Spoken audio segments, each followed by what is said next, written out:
Welcome to Everything Change, Croeso I NEWID POPETH, 10 days of talks, conversations, readings and performances about creativity and adaptive thinking in response to the climate and ecological crises.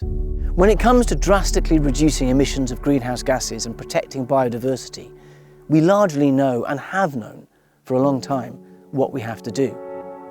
The challenge facing us now, therefore, is perhaps more one of the imagination than of action. How might we, as individuals, nations, as species, imagine a different way of being on this planet? How might we imagine a fairer, healthier future for ourselves, our children, and the natural world upon which we rely to survive? How might creativity across the arts, sciences, business, law, policy, activism, education help make that future feel not just vital, but possible? These are some of the questions that we'll be exploring in Everything Change, through artistic provocations, events with two of the world's leading writers, and 7 interdisciplinary conversations across 7 crucial areas of change: money, food, water, energy, justice, story, and change itself. Our global systems are responsible for around 1/3 of our greenhouse gas emissions. So how might we radically change our relationship with food? From agriculture and deforestation to supply chains, overfishing and waste, the way we farm, transport and consume our food has massive implications for the health of our ecosystems, the concentration of CO2 in the atmosphere, and the oxygen we need to breathe. Thank you for joining us for another Everything Change panel discussion, in which we'll be talking about the future of what we grow, catch and eat. Chaired by environmentalist and author Jon Gower, this is Changing Food.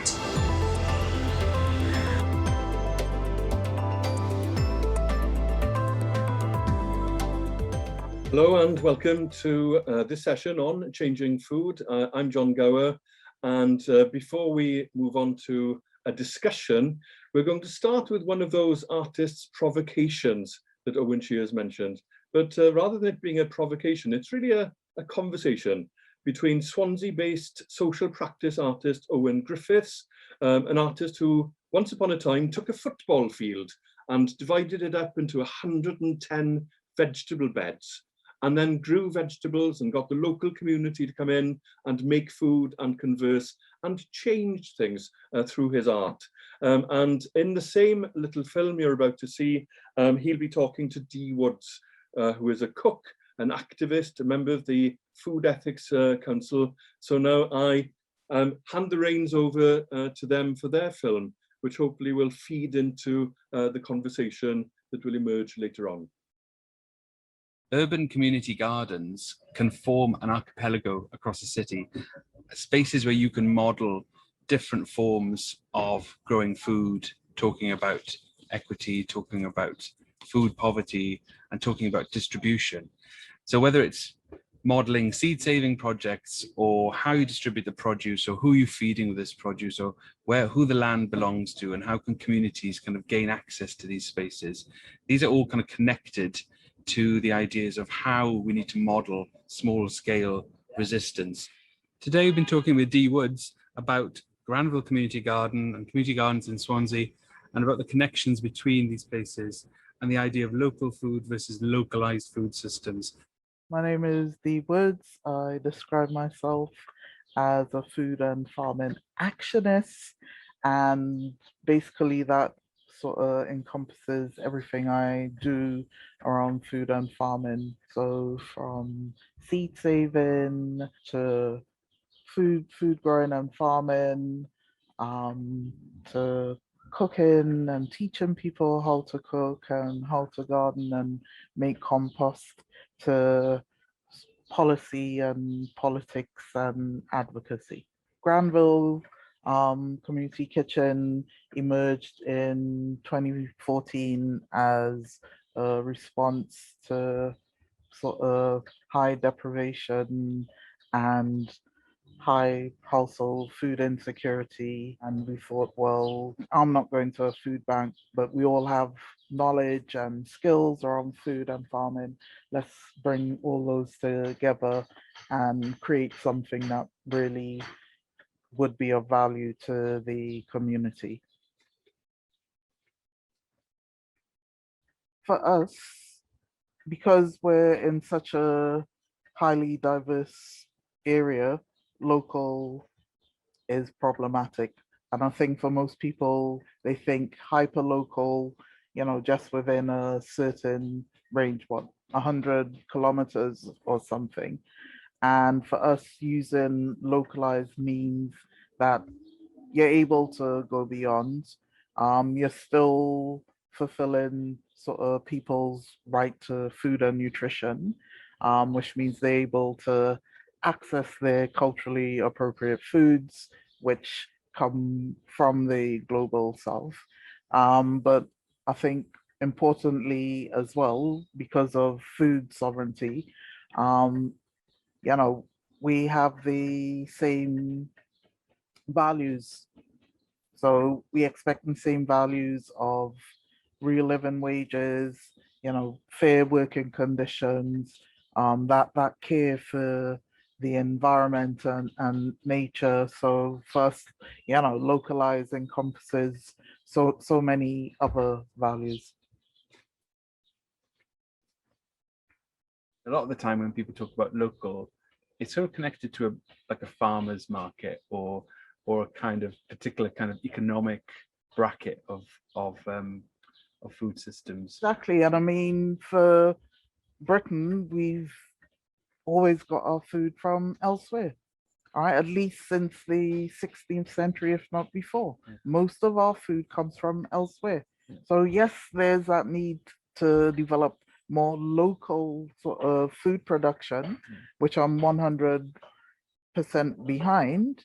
But if we're talking inclusion, as I said before, the human right to food, then it can't just be local. We can't just focus on local. We have to develop better relationships with people elsewhere. We can't do it based on the legacies of colonialism. So we need to see food differently. Food is much more than a commodity. Food is much more than sort of health and nutrition. For I think most indigenous cultures, for most people, food is life. Good food is life. It is community. It is what connects you to family and to community, to nature. So we need to be thinking about how do we build a food system based on those sort of good relationships.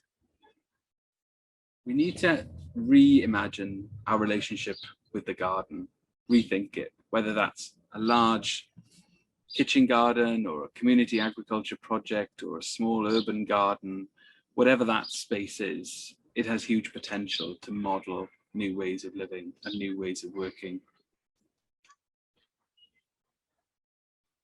Thanks to artist Owen Griffiths and actionist Dee Woods for that conversation, which has made me pretty much redundant because there's so much there which could spawn a good conversation.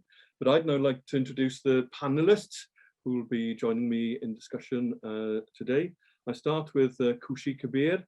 Khushi Kabir in Dhaka in Bangladesh. Khushi is a feminist. She's a rights activist.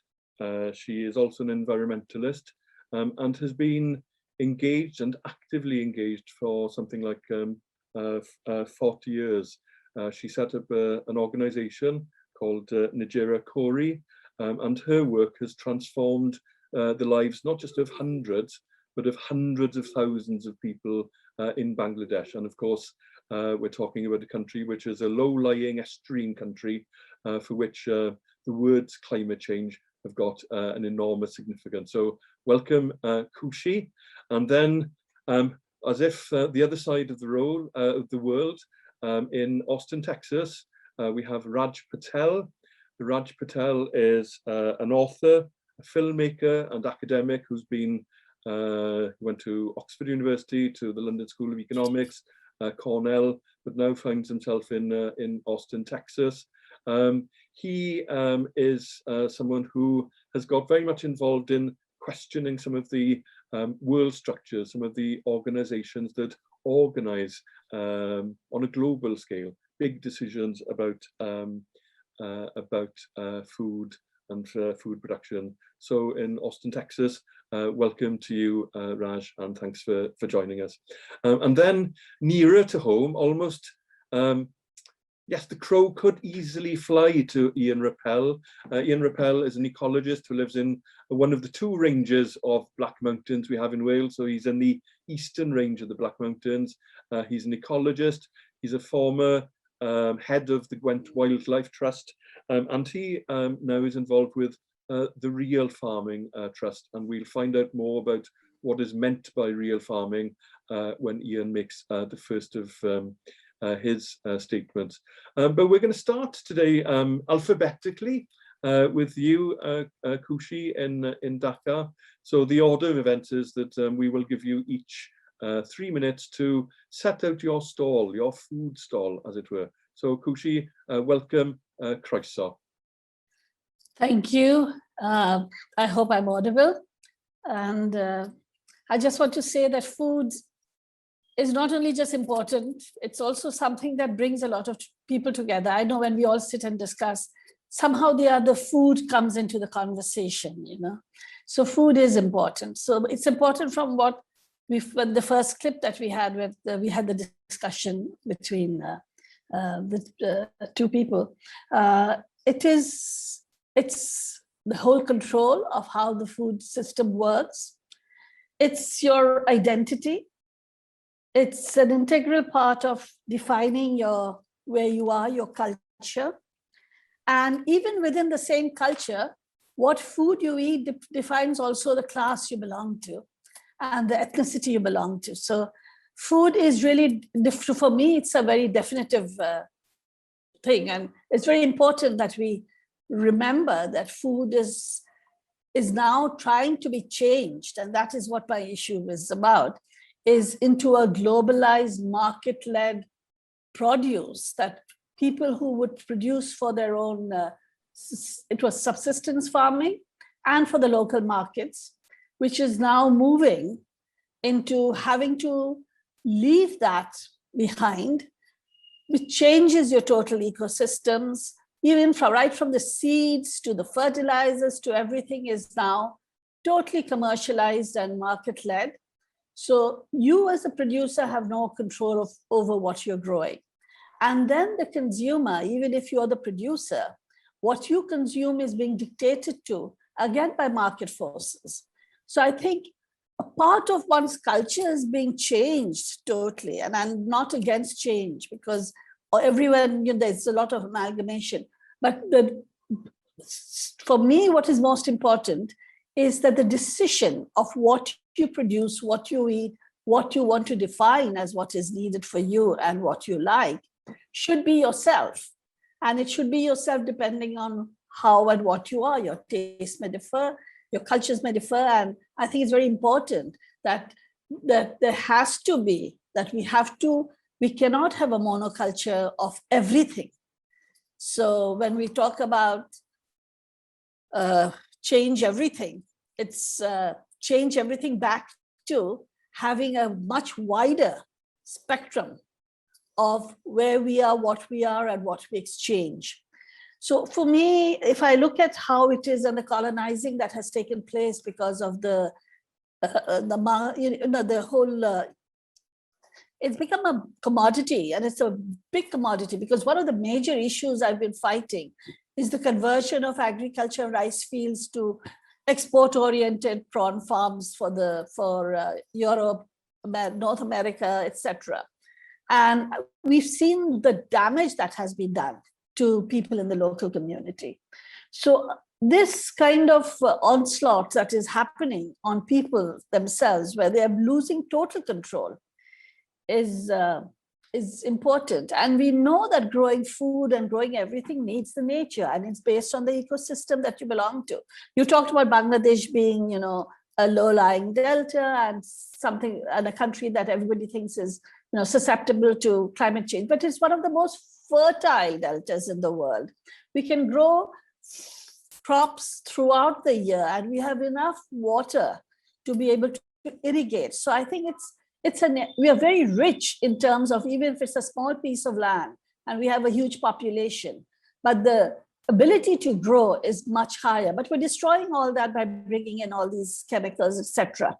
So for me, I think what it is that to nurture the earth, and to nurture and ensure that the ecosystems and the balances stay in where it is, and that it's for the next generation and the generations to come, we continue to be much more responsible. So for me, what would be the solutions, or what would be the creative or impactful solutions, would be A, recognizing and knowing how do you make the right decisions, which are, you know, informed, and which you yourself are in control of. We think, since I work with people, to me, the biggest thing for the biggest passion is, unless you have strong organizations at the local level of people who are able to think and act for themselves, it's important. You grow your own food, and you grow what you want and why you want it, and you know what you're doing. And so you learn to resist the onslaught. You learn to create alternatives and join larger networks and learn from them of how these networks are resisting.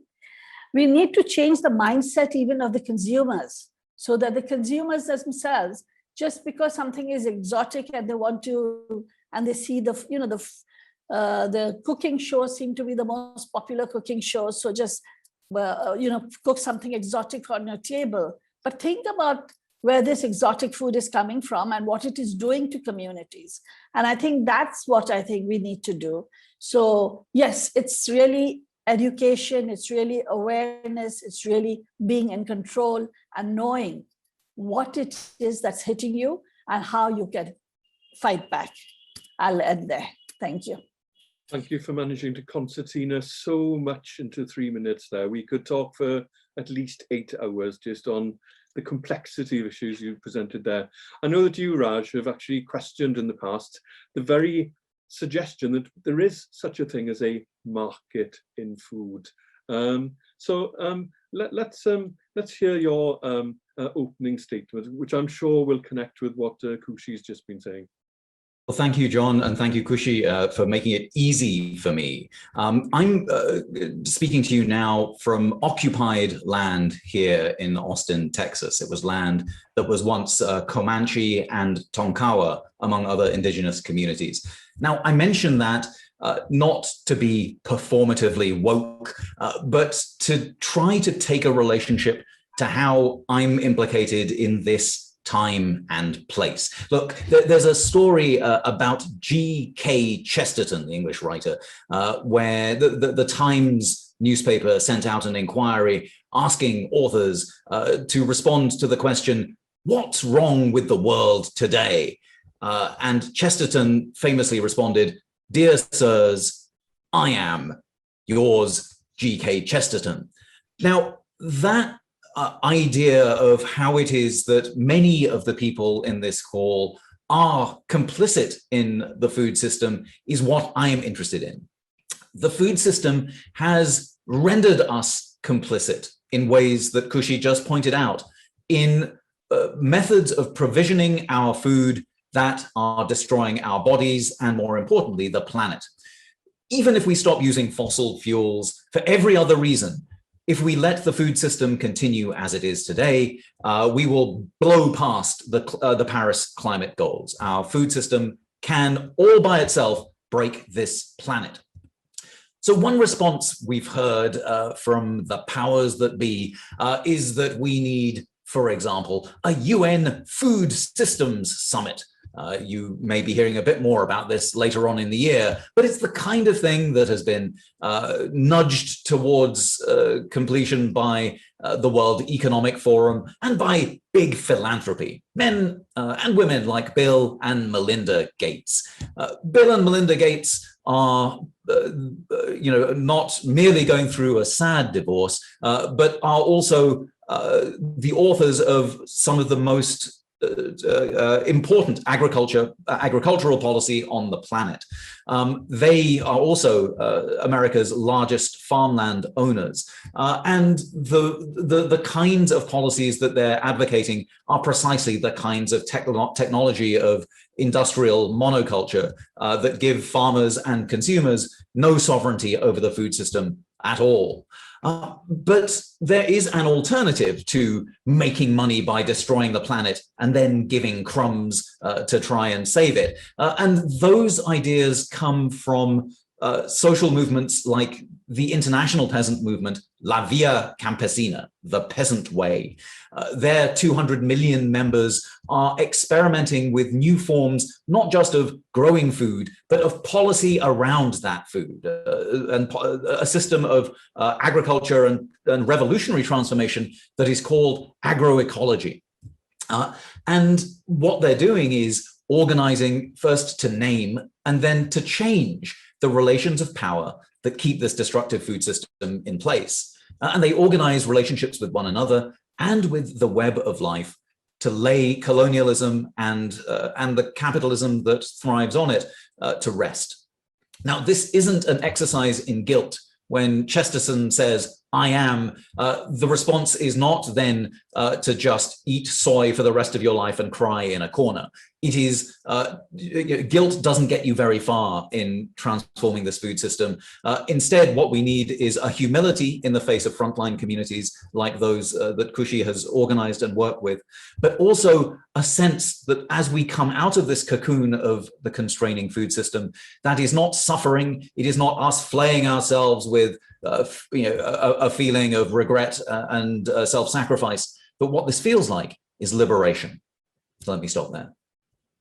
That's a great place to stop. Agroecology is a word that Raj invoked there, and I'm sure that's almost a bridge word into what your opening statement will tell us here. Yeah, thanks very much. Thanks, Khushi, and thanks, Raj. Yeah, it's seamless. It's brilliant. Just before talking about that, it's worth revisiting what the, if you like, the societal function of agriculture should be, because that's what we're framing our understanding of the present sort of dysfunctional system and with what we want for the future. So we take it for granted in many ways, but agriculture produces the food necessary to support human civilizations. It's as simple as that. It's of fundamental importance to everything that we do.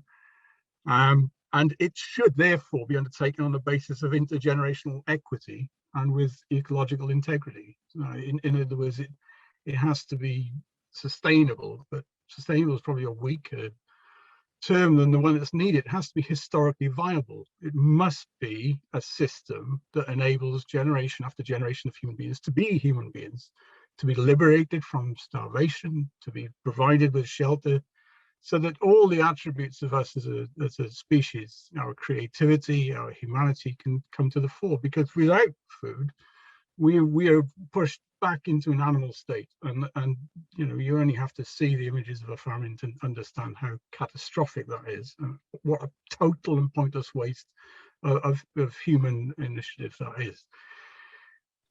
The current system is completely dysfunctional, and Raj and Khushi have given you really good examples. I mean, if we wanted to take a common, or the one that's present at the moment, we could just look at the price of commodities at the moment. We're talking about a period of time where humanity is lodged in a global pandemic, and it really is only just becoming global. We're not through it by any means. People are suffering, struggling, and everything else. And commodity prices have gone through the roof. So at this very point of time that humans need more food and more support and everything else, and the corn, soybeans, and wheat have jumped to their highest levels in terms of commodity prices for the last 8 years. And if anything was being done that was remotely sensible at the G7, they would be, and in Cornwall, putting a stop to that kind of profiteering, frankly, but they're not going to. What we need is an alternative, and I'll just talk about that because that's the main point, which is agroecology. Agroecology, it combines agriculture and ecological sciences. It's the basis on which food has been produced, albeit implicitly, over thousands of years. And it's only, if you like, the nature of capitalist and neoliberal capitalist agriculture in particular that has torn our kind of combination of ecology and agricultural sciences apart and separated them out.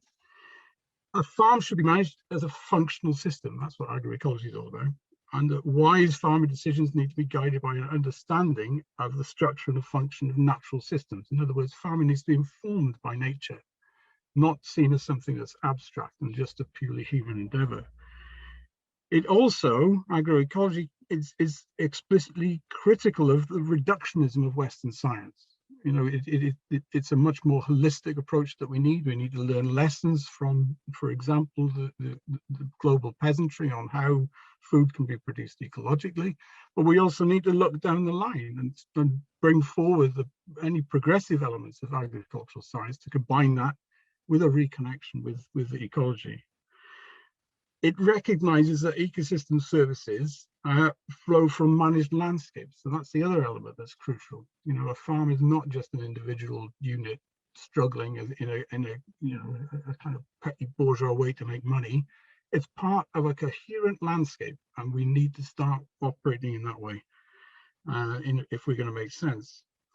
So there's a whole series of things that come from agroecology that are going to be beneficial from a carbon point of view. It's a land sharing initiative, so it's about reconnecting, allowing biodiversity to move through the landscape and not falling for this idea that wildlife is over there and humans are over here. It's a more convivial vision for farming.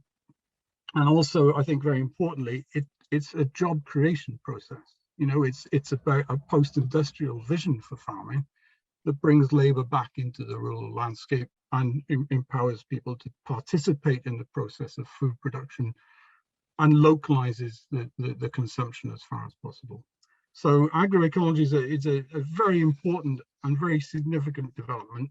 It's been going on for a few years. It was a reaction, if you like, from peasant movements to the vagaries of the Green Revolution science in the 1970s. It's growing in fundamental importance because it holds the key to a sustainable and viable Anthropocene. Khushi, if I may ask you to maybe share with us, because Raj mentioned the Campesino movement, the Via Campesina movement. In essence, what you've been doing is generating that sort of movement, isn't it? Sort of enabling people to access the land and work the land. Could you share with us a little bit about the history of what you've been doing?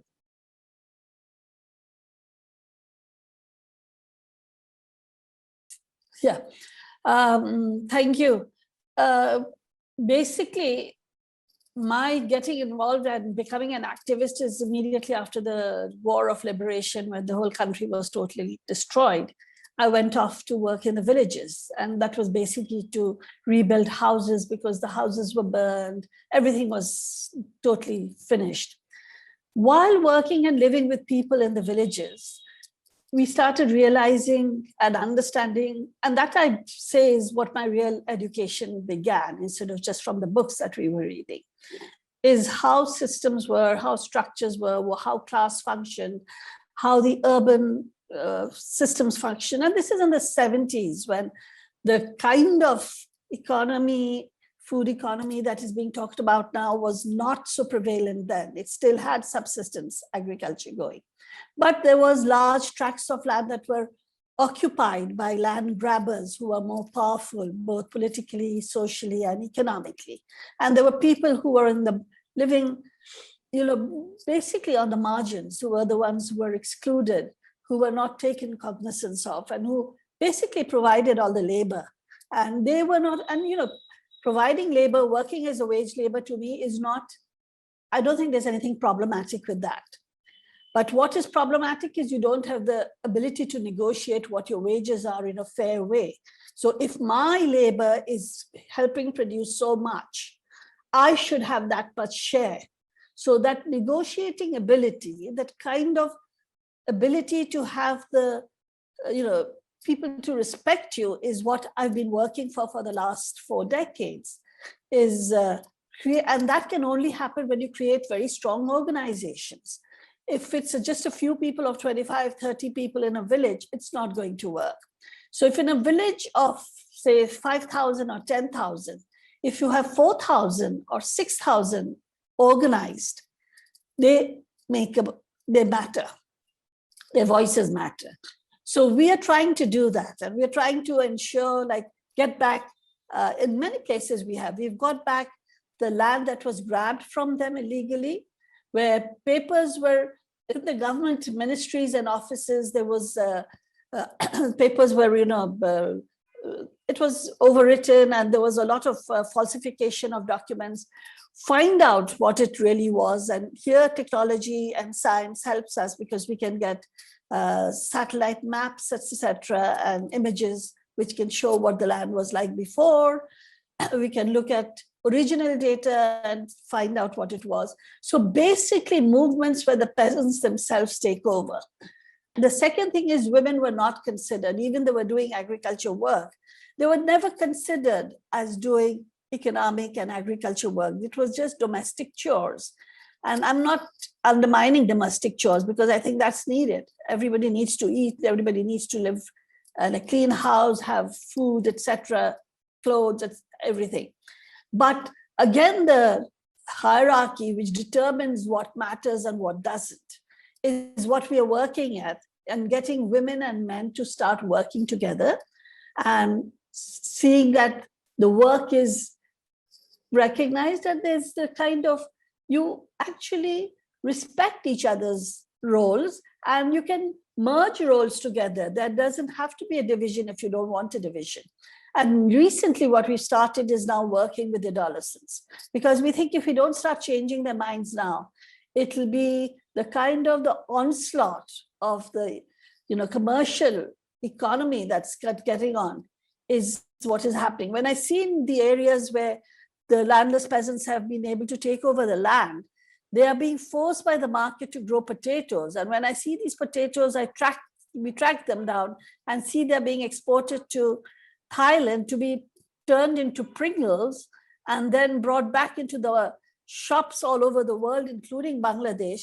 I mean, there's something basically wrong. There's something so wrong about the whole thing. And that's what we've been trying to do in the areas we work in. And I will say they've also tried to do is create their own seed banks, create their own control over what they're going to be able to grow and not, and be strong enough to tell the agents that come in of the corporate sector in saying, no, we will not do this, and this is what we'll do, and this is what we'll grow. So that is my dream, that in the future it will grow big enough to be something as strong as the Via Campesina. But it's not just in Bangladesh that we are working. We are working also in the regional area, the South Asia region. And I'm very glad that in the South Asia region, the feminists have got together, and they're the ones that are really talking about creating a movement for the women agriculture workers and agriculturalists.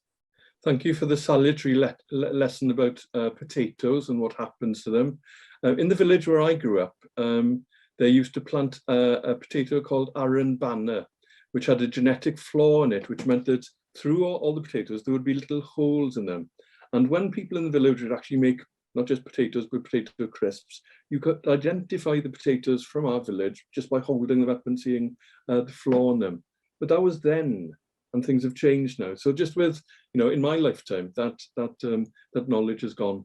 It sounds as if, Raj, that Khushi is also keeping or helping to keep the economy local so that the money stays near the producers.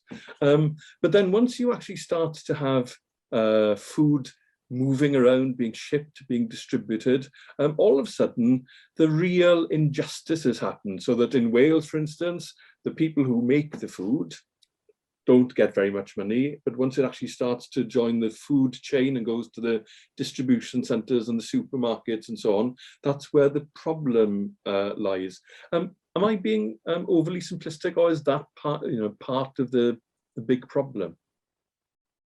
I mean, John, no one would ever accuse you of being simplistic. I don't think that's I mean, I do think that what I'm hearing when I hear Khushi talk about, for example, the circulation of potatoes from Bangladesh to Thailand through the Procter & Gamble company, there is certainly a problem with capitalism.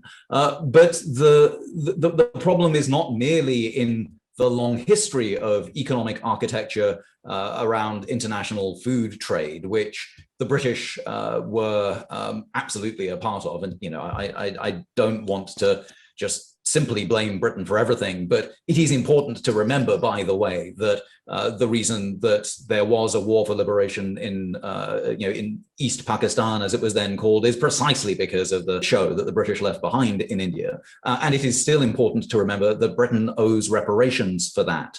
A reasonable figure recently was, in the 10 to $50 trillion range. And that is how it is that Britain can be as wealthy as it is off the historical ecological and agricultural exploitation of the global South.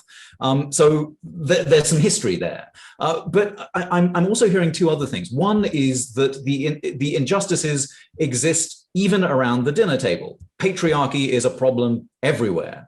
It is a problem for us, and John, Ian, we will be spending the rest of our lives flaying patriarchy out of ourselves, as well we should.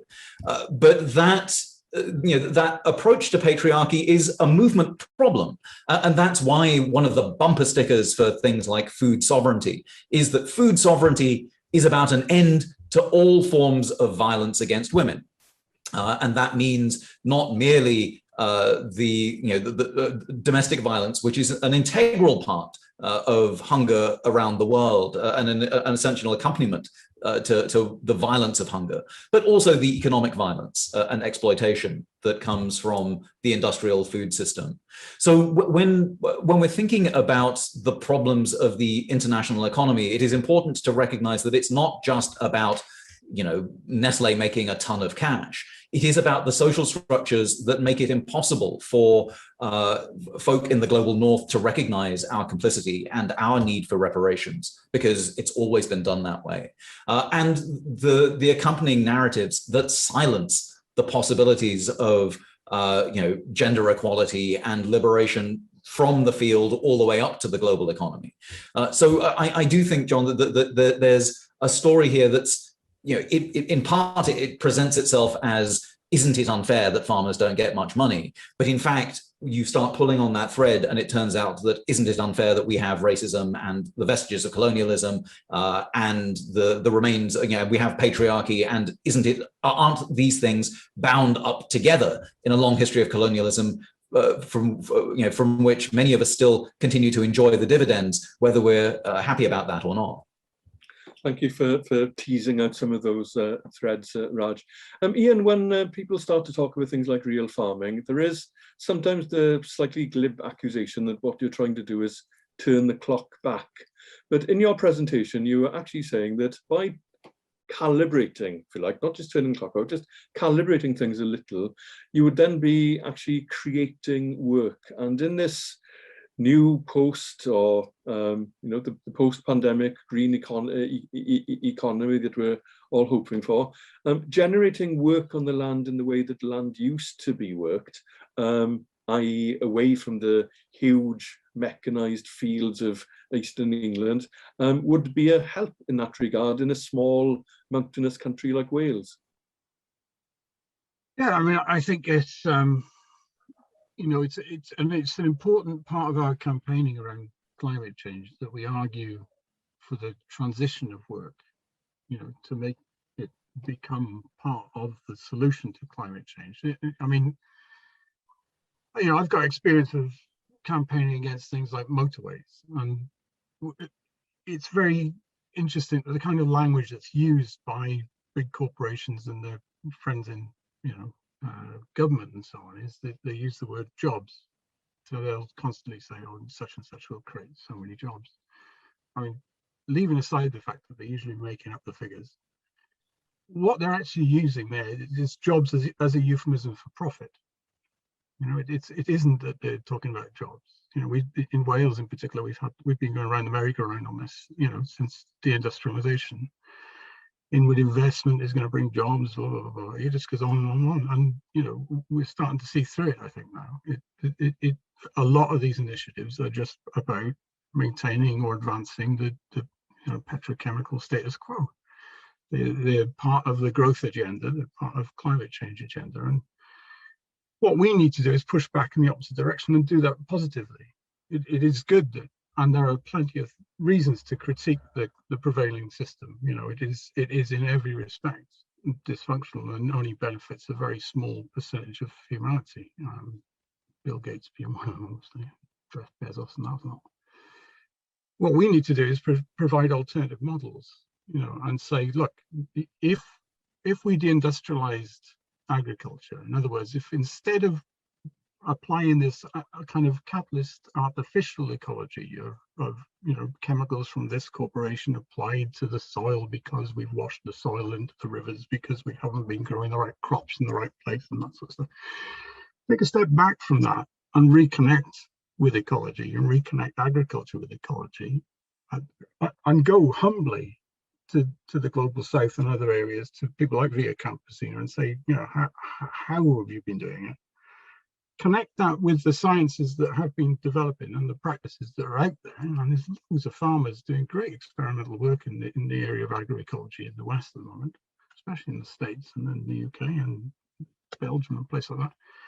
Bring all of those things together, you know, as part of transformative change. And what we'd find very quickly is there are more jobs on the land. There are more opportunities for people to get livelihoods from agriculture. And that, apart from anything else, will help consumers with their alienation. You know, they don't know who grows their coffee, they don't know who processes it, they don't know who's brought it around the world and that kind of stuff. We can start addressing those things, because that would be the democratization of consumer choice, which at the moment is just a glib term that's thrown around. So it's looking forward and being progressive and actually taking on the big corporations and saying, you know, your agenda is pro-profit, not pro-jobs. Ours is the opposite. I love the word humbly, to go humbly to people in the South to actually realise that they have lessons to teach us. I would remind the audience that there is the chat function. You can feed in questions. I'm sure you've got much better questions than I have, which I'd love to feed into the conversation in the last quarter of an hour.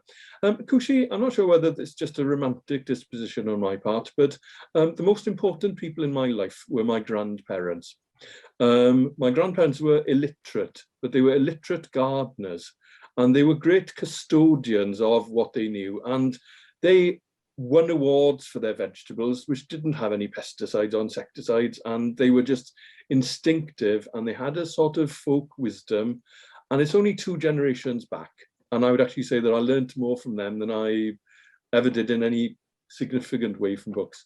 So there's a great deal of wisdom. You were saying about how culture is marked and presented in the food that we eat, but there's also an enormous amount of knowledge of, if you like, instinctive ecology, of just understanding how our local actions affect the immediate environment. Am I just being romantic, or am I really sort of saying there's so much for us to learn if we strip away the policy and strip away some of the verbiage that surrounds food issues?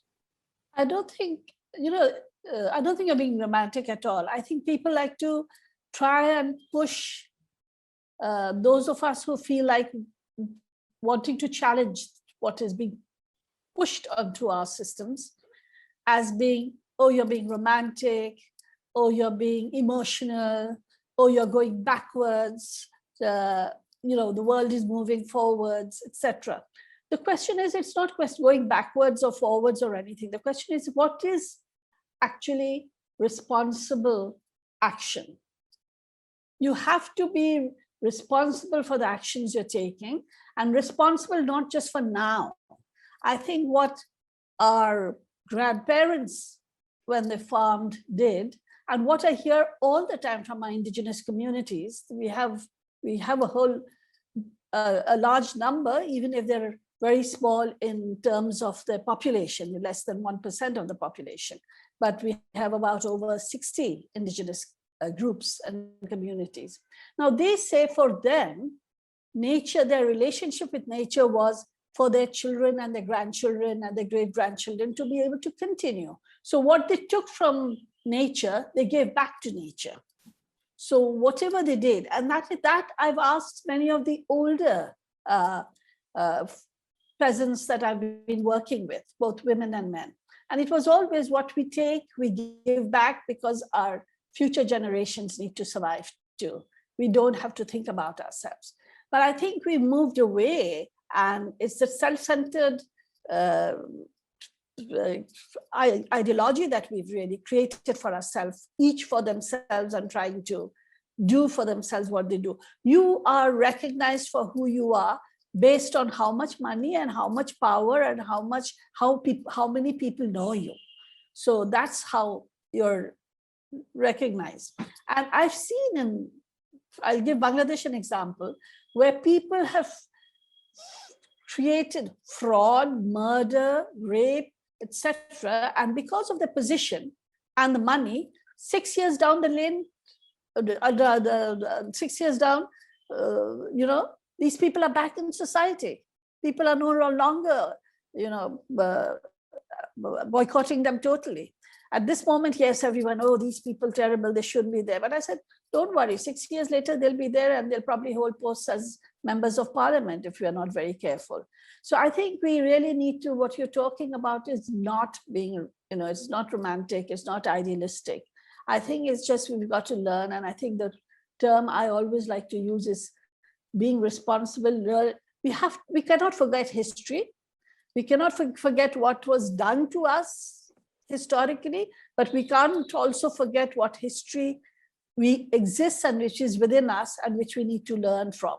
I think we have to learn to move forward doing that. And I think it's, globalization is fine, but globalization of the right ideas, globalization of the right kind of attitudes, and globalization of learning from each other. It's not globalization of produce. Products are not the things that need to be globalized. It's others. Yeah. Thank you, Khushi. Paminda Dillon thanks all the speakers, but has a very specific question for Raj. He says, you spoke passionately connecting equality and particularly gender equality to food issues and spoke about reparations. What reparations would you like to see from the West, Raj? Thank you, John, and thank you very much for this question. I mean, I think that it would be important we've seen already the need for vast transfers of wealth from global north to global south to enable the transition away from a carbon economy to a decarbonized one. But it's hard when, we've got a regime of aid, for example, in which the global north gives the global south, $200 and something billion of aid every year. But the fact remains that the global north holds $7 trillion of debt from the global south and will never, for as long as those debts are held over the global south, that is, a weapon in terms of, making, for example, Bangladesh pay off its debt by exporting potatoes and then sending, dollar revenues tax dollar revenues to the IMF.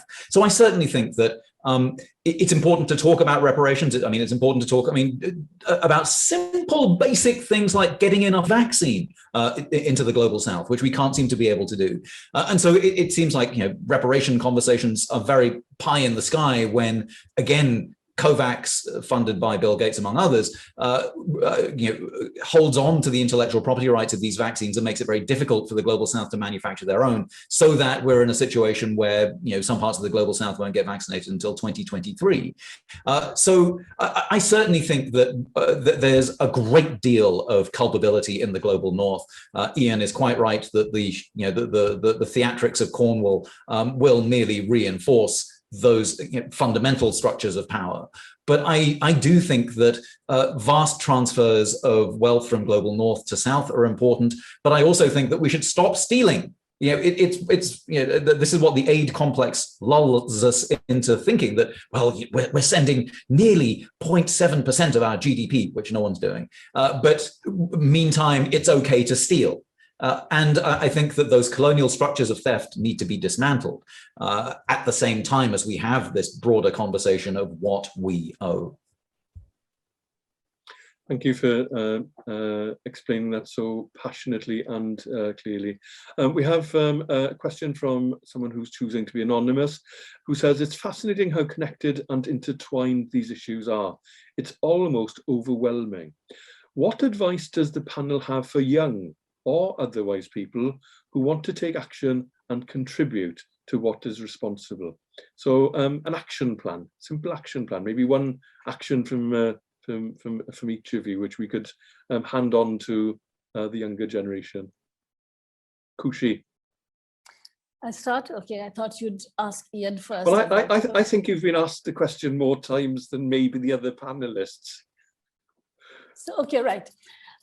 Basically, I think it's very important. I think it's important for, as I said, we started now working with even with adolescent children and the youth too. And why? Because we think if you don't do that, the divide is going to get so big that the work we've done for 40 years would disappear with the new generation coming and not understanding what it is. So it's important to incorporate them. And I think it's not just with the people we work with and in the villages we work with, but generally across in the region. We think it's really important to get this message across. And I think it's really important, what do we do? What is the message we give? And when I talk about it, I think it's the main thing is that everybody has to start in this day and age when you can get information so easily through technology.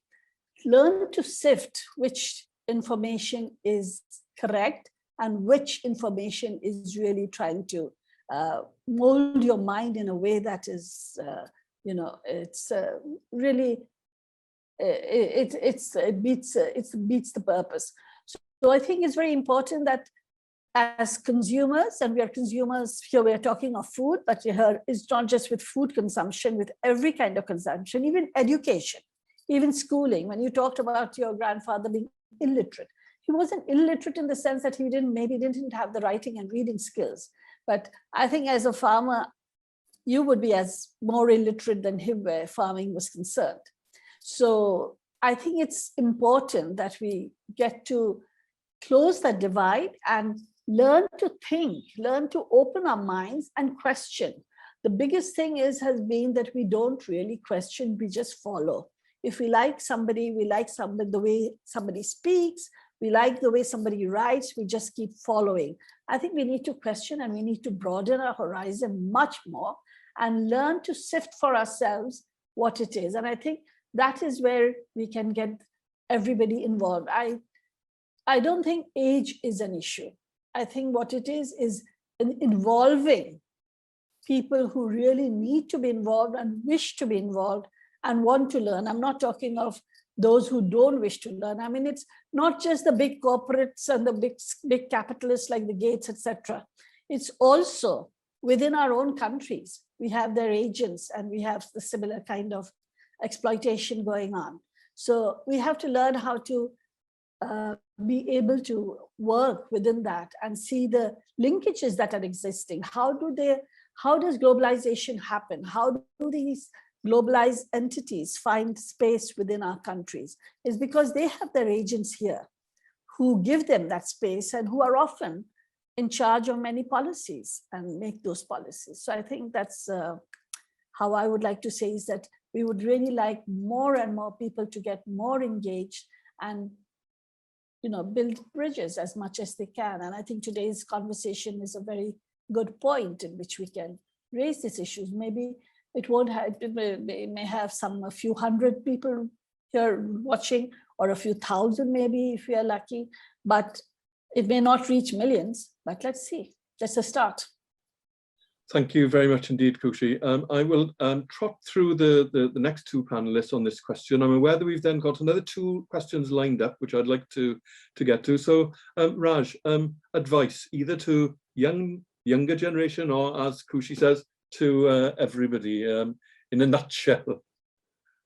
In a nutshell, organize. And organize with frontline communities where there is much more diversity of thought than you may recognize.